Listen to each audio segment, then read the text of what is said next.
Shocking! Dennis Trillo's TikTok post. May Dennis Trillo pa ba? Causes online buzz. Mga sis sa social media world ngayon, napakahirap nang hindi mapansin ang kahit anong post ng isang artista, lalo na kung si Dennis Trillo na ito. Pero ito na nga, pinag-uusapan ngayon ang TikTok post ni Dennis Trillo kung saan sinabi niyang, "May Dennis Trillo pa ba? Aba, nakaka-intriga ang post na ito. May mas malalim na dahilan kung bakit naging usap-usapan ito. Nag-ugat daw ang lahat sa isang tanong tungkol sa GMA Station ID at isang intriguing rumor tungkol kay Jeneline Mercado na posibleng lilipat sa ABS-CBN. Hala, mare, ito na ang buong kwento." Isang netizen ang nag-comment sa post ni Dennis at nagtanong, "Kuya Dennis, sana masagot mo ito. Bakit wala si Ma'am Jen sa GMA Station ID? At totoo ba na lilipat na siya sa ABS-CBN?" Boom! Sumagot si Dennis ng may nakakaintrigang banat. "May ABS pa ba? Aba, literal na parang pasabog mga bakla. Kayo, anong naiisip niyo? Joke kaya ito o may hidden meaning?" Hindi lingid sa ating lahat na noong 2020 nawalan ng pangkisa ang ABS-CBN. Kaya naman maraming netizens ang mabilis na nag-react sa sagot ni Dennis. May ilan na nagsabing simpleng joke lang ito, habang ang iba ay sineryoso at sinabing parang shady o pasarik daw ito sa ABS-CBN.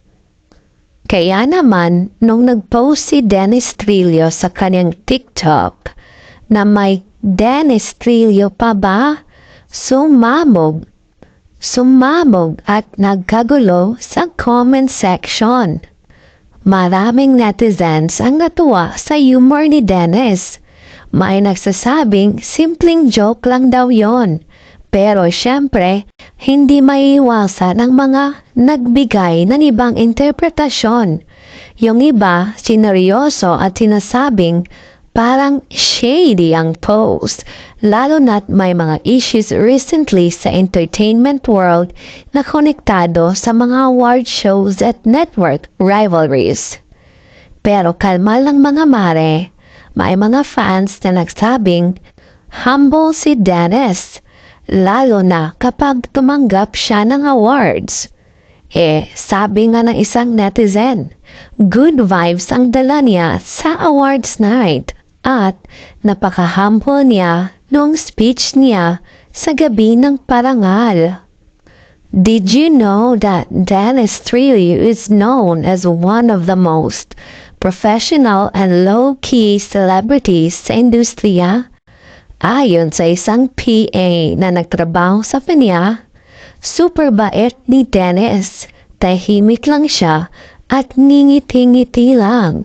Never kami nakaranas ng pangit na ugali sa kanya, unlike ibang artista. Ang sikat-sikat niya pero super humble niya.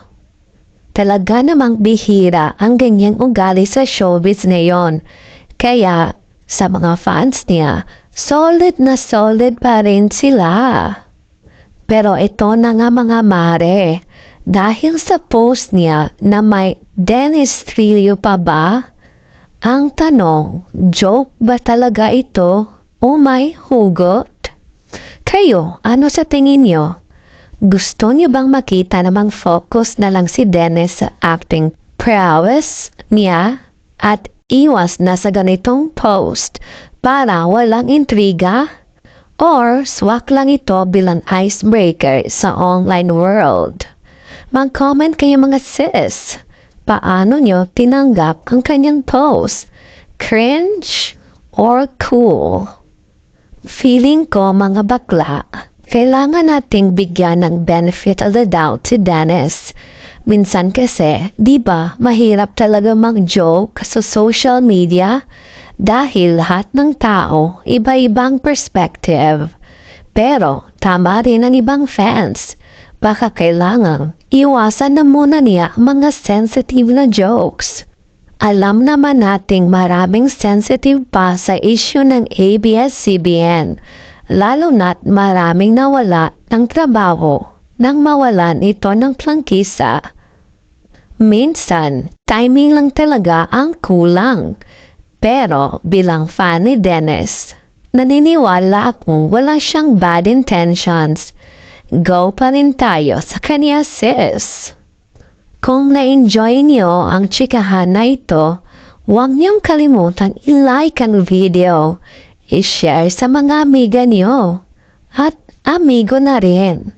Mag-subscribe sa channel na ito para sa mas maraming intriguing celebrity chika. Mas masaya kapag kasama ang buong squad sa usapan, kaya i-click na ang notification bell para always updated kayo sa mga bagong ganap. Go, go, go na mga mare!